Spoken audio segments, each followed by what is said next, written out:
Congressman Colin Allred, Democratic candidate for U.S. Senate. Thank you so much. Yeah, thanks for speaking with me, Jack. I appreciate it. Yeah, we appreciate you. And so first, how are you going to win this primary, and can you do it without getting into a runoff? Yeah. Well, our goal is just to introduce me to as many Texans as possible. I haven't had the pleasure and the honor of representing so many parts of our state. Obviously, folks here in DFW might know me, but there are folks all over the state who I'm now just having a chance to get in front of in every way we possibly can. And so our goal is just to do as well as we can. And obviously, the goal here is ultimately to be prepared to defeat Ted Cruz, and that's what we've kept our focus on the entire time. I mean, you've raised more money than anybody, even Senator Cruz. So how are you getting your message out to the voters? How are you going out and meeting people, and how are you spreading your message? Yeah, well, I've really enjoyed going around the state, and we're going to continue to do even more of that in this run-up. But also, I think we're trying to reach folks where they are, whether that's on their couches or on their phones or in their mailboxes or at their doors. That's how I've always run my campaigns. We've always tried to communicate in every way possible. So that's what we'll do here, and hopefully folks will respond. And I'm asking for folks to vote on March 5th and in early voting for the primary. So let's say you get into a room of hundreds of undecided Democratic voters. What's your pitch? Yeah. Why should they vote for you over Roland Gutierrez and the 7 other candidates? Yeah. Well, I have a story to tell. I think it's a uniquely Texas story. Being born and raised here in Dallas by a single mother, making it to Baylor, which is a big deal for my family, and making it to the NFL and becoming a civil rights lawyer, serving in the Obama administration, now serving our community and our state for the last nearly 6 years in Congress. And I want to tell that story, but also how I've served in a way that's brought folks together, that's shown that we don't have to have the most divisive version of politics, that we don't have to be hyper-partisan to still get things done and stand up for your values, and that I can win, that I've won in tough races before. I know how to win in races like this, and that ultimately the goal here is to beat Ted Cruz, and I'm in the best position to do that. I know in talking with you previously, and you mentioned it just a little bit before, you are big on bipartisanship. Why? And some people say it really doesn't exist. Yeah, and I have some primary opponents who've said that it's fake. But it's just how I'm wired. I think it's probably from being an athlete and from being a team captain most of my career at every sport that I played and every team that I was on. You have to find a way to bring folks together. Everybody goes to work every day with folks who they don't agree with, but they still have to find a way to work together. And when you're raised by a single mother the way I was, you don't really have time for theoretical arguments or theoretical ideas. They have to become law to help people. And for them to become law, generally speaking, you need to have broad support, including across the aisle. So it's both what I believe in, but it's also how I think you can be most effective. And I think that's also been shown in my results. The way I got a VA hospital here in North Texas, donated from Baylor Scott & White to the VA, now serving our veterans much better than before, was by working with the Trump administration and local Republicans, including the late Ron Wright. The way that we passed the CHIPS and Science Act or the infrastructure bill or so many of this legislation that's bringing jobs to our state was bipartisan. It is possible. You have to have folks willing to do it. What is your proudest accomplishment? What do your record? I mean, people are going to look at your record, right? So what's your proudest accomplishment? Yeah, my proudest accomplishment is the VA hospital because I made serving our veterans one of my top priorities when I was elected to Congress.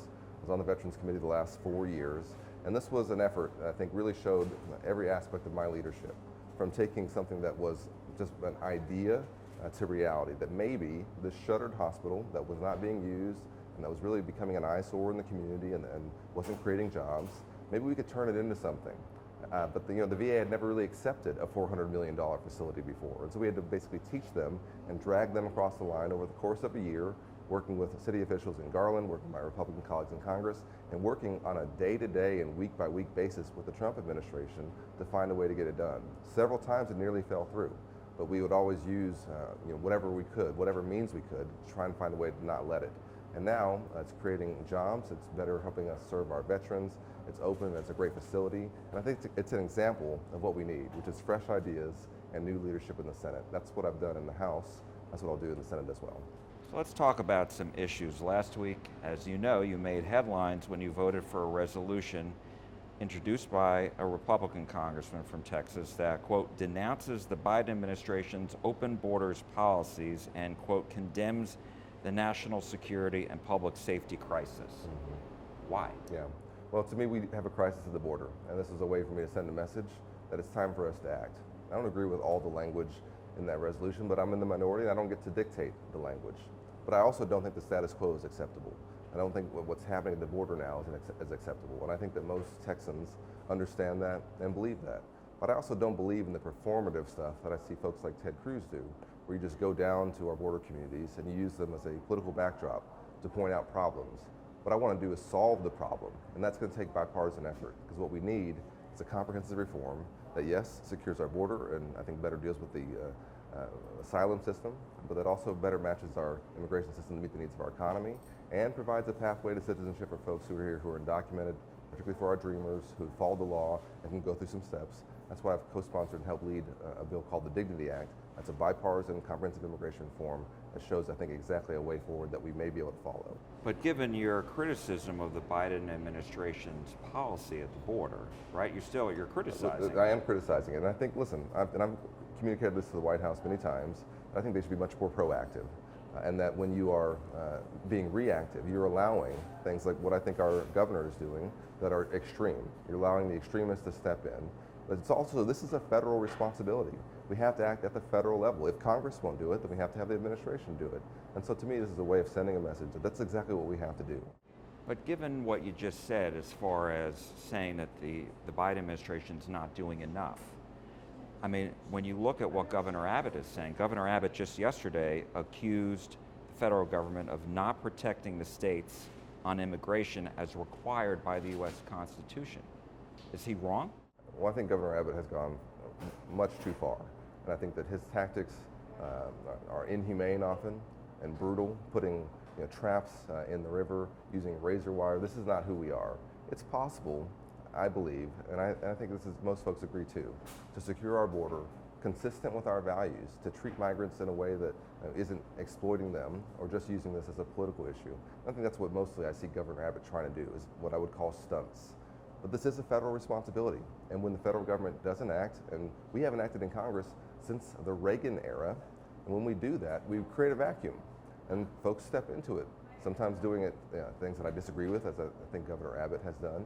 But what we need to do now is act. There's negotiations going on in the Senate around some changes, but you don't see Ted Cruz as a part of those negotiations. In fact, it was reported recently that his main concern with them isn't the content of the policy, it's the politics that may come out of it, that it may take away a political issue for them in November. That's not the kind of senator I'll be.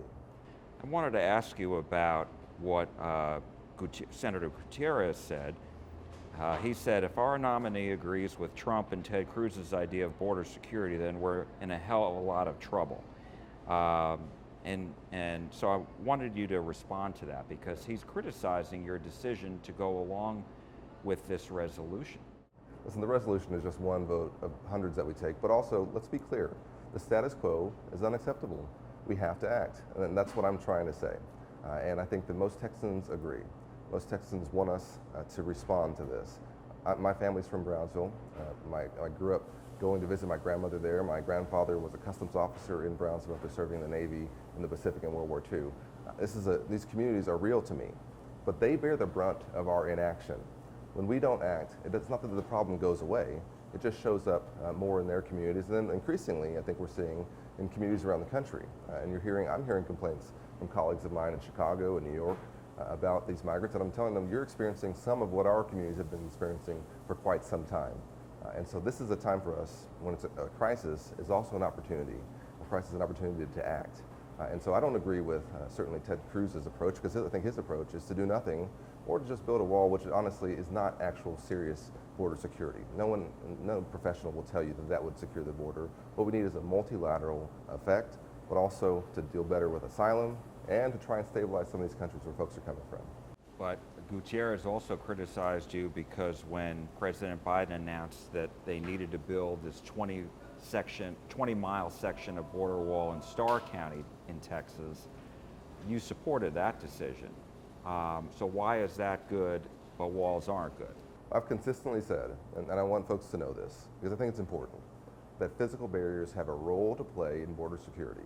That is a different, entirely in my opinion, from a wall across the entire border that is, I think, intended to be more of a symbol than an actual attempt at border security. In some areas, physical barriers actually can help by making it safer for Border Patrol agents in their interactions with migrants, and also for the migrants themselves in terms of funneling them towards ports of entry and places they can be much more safely processed. Okay, so that's my consideration around it. It's not as simple as just a quick slogan of saying something simple like build a wall. It's more complicated than that. It's that we need technology, personnel, some physical barriers in some places, and then also making our immigration system much less opaque so that folks know what their options are and they're not so subject to these coyotes and these human traffickers that take advantage of them. Another area of difference with Gutierrez and some in the Democratic Party is they've called for a ceasefire. They continue to call for a ceasefire between Israel and Hamas. Last time we spoke, you were opposed to that. Are you still opposed to that?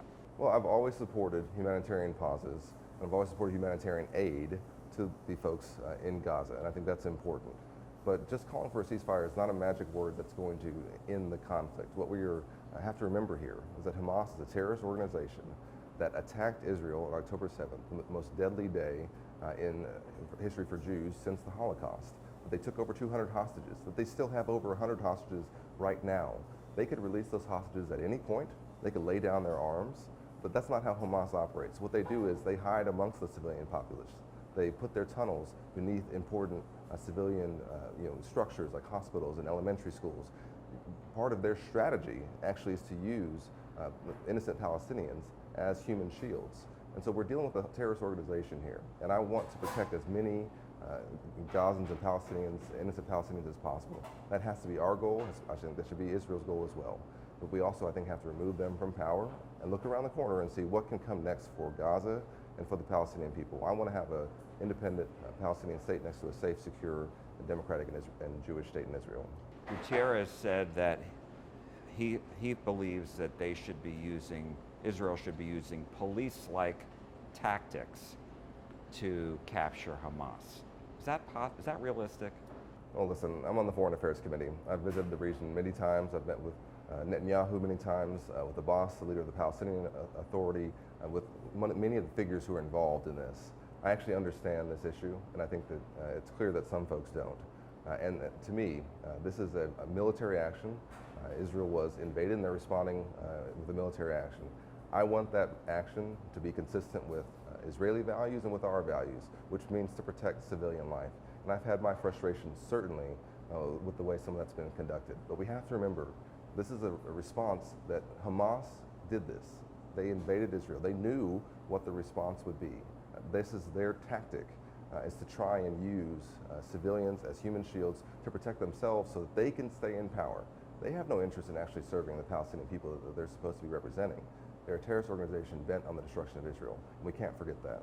Wanted to ask you about the White House just announced that Kate Cox of Dallas has been invited to be at the State of the Union.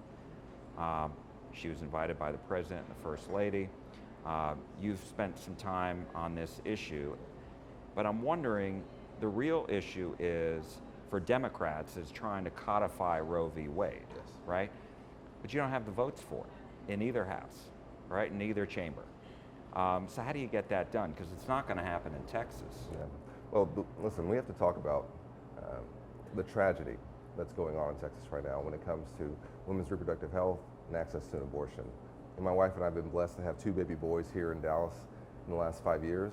We were blessed with routine pregnancies. I just can't imagine how we would have felt if at one of our appointments, an ultrasound or a genetic testing appointment, the doctor would come in and said, there's a problem with the baby and with the pregnancy, but there's nothing I can do because these politicians have decided that they know better.